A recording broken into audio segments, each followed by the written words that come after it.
Stephen नाम का एक शहर था। वहाँ एक परिवार रहता था। उसमें एक पति पत्नी सुमेध मलिका और उनके 2 बच्चे थे। सुमित अपने आगे की पढ़ाई के लिए देश से बाहर गया था और सुमेलिका एक बहुत बुरी लड़की थी। वो बहुत घमंडी, कम बोलने वाली और एक खड़ूस लड़की थी। कोई भी उससे बात करना नहीं चाहता था। वो अपने मम्मी पापा से भी ठीक से बात नहीं करती थी। सुमेध और मलिका दोनों सुमेलिका के व्यवहार से बहुत परेशान थे। अरे मल्लिका, सुमेलिका का क्या सोचा? क्या सोचा? मैंने तो कुछ नहीं सोचा। हम उसके व्यवहार को बदलने में क्या ही कर सकते हैं। अब जो भी होगा वो देखा जाएगा। हाँ, अब तो सब कुछ हरी पर ही छोड़ देते हैं। अगले दिन एक ब्राह्मण उनके घर भिक्षा मांगने आते हैं। अरे प्रभु जी, हमारे भाग्य ही खुल गए उन्हें देखकर। सुमेध खुशी के मारे दौड़ा दौड़ा मलिका के पास जाता है और उसे ये खुशखबरी बताता है।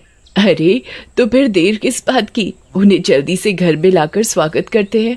मल्लिका, उन वैष्णव को घर में बुलाकर उनका स्वागत करते हैं। क्या बात, आप दोनों बहुत चिंतित लग रहे हैं। हाँ प्रभु जी, एक परेशानी है जो हम दोनों को खाए जा रही है। हाँ बताइए, क्या परेशानी है? मैं उसका निवारण बताने में पूरी कोशिश करूँगा। प्रभु जी, हमारी एक बेटी है, उसका नाम सुमेलिका है। उसका व्यवहार बहुत बुरा है। वो बहुत ही खड़ूस व्यवहार करती है। आप कुछ समाधान बताइए।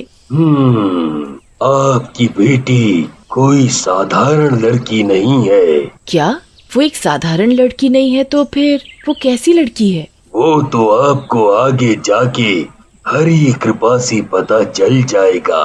बस आप सब्र रखिए।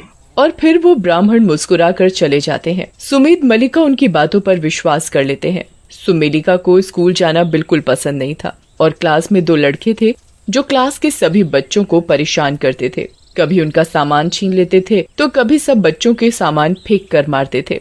वो दोनों लड़के जानते थे कि सुमेलिका का व्यवहार साधारण नहीं है, इसलिए उन्हें सुमेलिका को परेशान करने में मजा आता था। एक दिन वो दोनों लड़के सुमेलिका की एक डायरी उसके बैग में से चुरा लेते हैं। सुमेलिका उस डायरी को बहुत छुपा कर रखती थी, यहाँ तक कि उसके मम्मी पापा के अंदर भी उसे देखने की हिम्मत नहीं थी।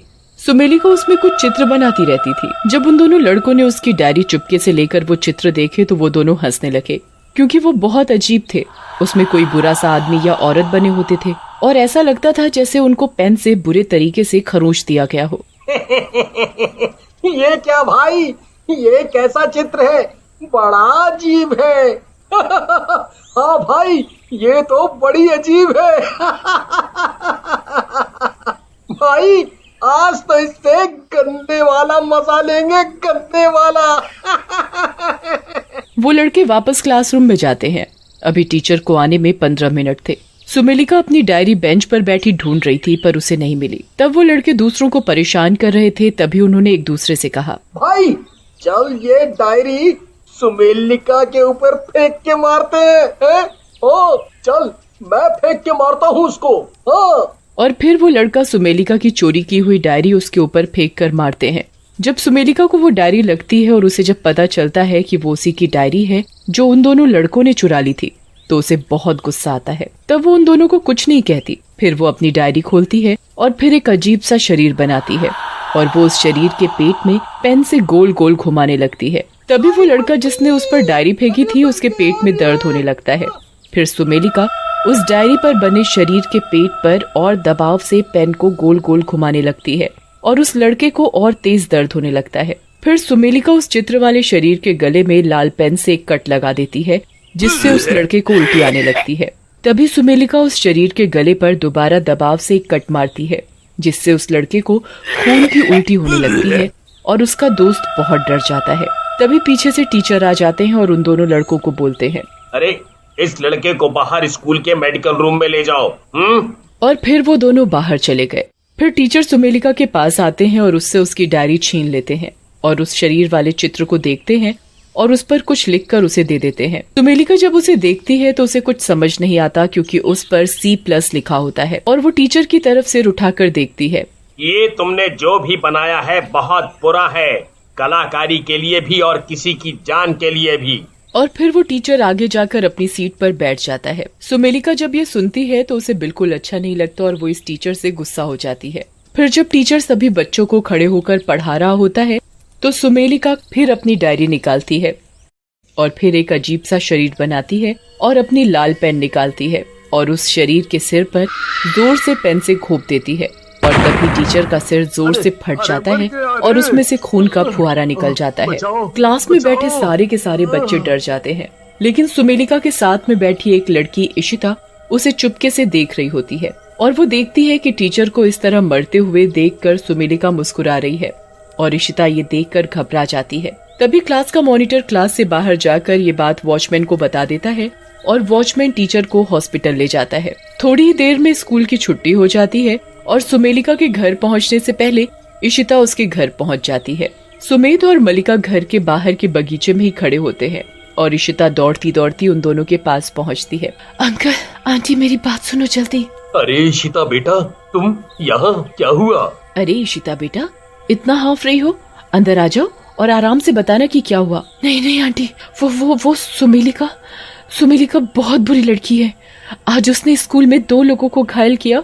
उसके पास एक डायरी है जो। और सुमेलिका के मम्मी पापा सुमेध और मलिका को सब बता देती है। तभी वो देखती है कि पीछे से सुमेलिका आ रही होती है और फिर वो वहाँ से भाग जाती है। सुमेध मलिका इशिता की आधी बात सुनकर ही घबरा जाते हैं और सुमेलिका को डर की निगाहों से देखते हैं। सुमेलिका उनको नजरअंदाज करते हुए घर के अंदर घुस जाती है और अपने कमरे में चली जाती है। ये इशिता ने क्या कहा? अब हमें हिम्मत नहीं हारनी है। हमारी बेटी के साथ जो भी हो रहा है उसे खत्म करना पड़ेगा। पर कैसे? इशिता ने सुमेलिका की किसी डायरी के बारे में कहा था। बस उसे कैसे ले इसकी युक्ति बनानी पड़ेगी। तुम उसकी चिंता मत करो, बस रात का इंतजार करो। रात हो जाती है और सुमेलिका भी गहरी नींद में सो रही होती है। सुमेध और मलिका सुमेलिका के कमरे में चुपके से पहुंचते हैं और उस डायरी को ढूंढने लगते हैं। तभी सुमेध की नजर टेबल पर रखी एक डायरी पर पड़ती है जिस पर कुछ खून के धब्बे पड़े होते हैं। सुमेध मलिका को चुपके से बुलाता है और फुसफुसाते हुए कहता है, मलिका, शायद यही वो डायरी है, चलो हम इसे लेके चलते हैं। हाँ चलो, ले लो इसे। तभी मलिका से टेबल के पास रखा एक पेन स्टैंड गिर जाता है और गिरने की आवाज से सुमेलिका जाग जाती है। सुमेलिका उठती है तो देखती है कि सुमेध और मलिका उसकी डायरी चुराने वाले थे। फिर सुमेलिका बहुत गुस्से में आ जाती है और उसकी आंखें लाल हो जाती हैं। तभी सुमेध और मलिका सुमेलिका की डायरी लेकर कमरे से बाहर चले जाते हैं और बाहर से कमरा बंद कर देते हैं और फिर वो अपने कमरे में चले जाते हैं। सुबह हो जाती है और सुमेलिका कमरे के अंदर से दरवाजा खोलने को बोलती है और दरवाजा पीट रही होती है, पर सुमेध और मलिका उसे बंद ही रहने देते हैं। मलिका, हमारे हाथ ये डायरी लग चुकी है, तो शायद हम इस समस्या का कुछ समाधान निकाल पाएं। हाँ सुमेध, चलो देखते हैं किस डायरी में है क्या। सुमेध और मलिका डायरी को देखने लगते हैं और वो डर जाते हैं क्योंकि उसमें बहुत अजीब अजीब से चित्र बने होते थे शरीर के, और हर शरीर के चित्र पर लाल पेन से कट का निशान बना होता था। ऐसा लगता था जैसे किसी का चित्र बनाकर उसे मारा हो। वो सारे चित्र बहुत भयानक थे। उसमें से एक चित्र में एक लड़की बनी हुई थी जिसमें ऐसा लग रहा था जैसे उसके अंदर कोई आत्मा घुस रही हो। देखो मल्लिका, ऐसा लग रहा है जैसे वो लड़की हमारी बेटी सुमेलिका हो और इसके अंदर कोई आत्मा घुस रही हो। हाँ सुमेध, मुझे भी ऐसा ही लग रहा है। लेकिन अब सुमेलिका को इस आत्मा से बचाएं कैसे? तभी मलिका के दिमाग में एक उपाय आता है। सुमेध, हम इस डायरी को जला देते हैं, क्या पता वो आत्मा की जान इसमें बसी हो। हाँ मल्लिका, एक बार ये करके देखते हैं। फिर सुमेध और मलिका घर के बगीचे में चले जाते हैं और माचिस लेकर उस डायरी को जला देते हैं। तभी घर के अंदर से सुमेलिका के अंदर घुसी आत्मा बहुत जोर जोर से चिल्लाती है। ये चीख सुनकर ऐसा लगता है जैसे इस आत्मा की ताकत और बढ़ गई हो। सुमेलिका कमरे का दरवाजा तोड़कर बाहर आ जाती है। उसकी आंखें लाल हो रही होती हैं और उसके हाथ पैरों में नसें उभर उभर कर दिख रही थी। सुमेध और मलिका बहुत डर गए और बगीचे में चले गए। तभी वहाँ सुमित आ जाता है। माँ, पापा, मैं आ गया अपनी पढ़ाई खत्म करके।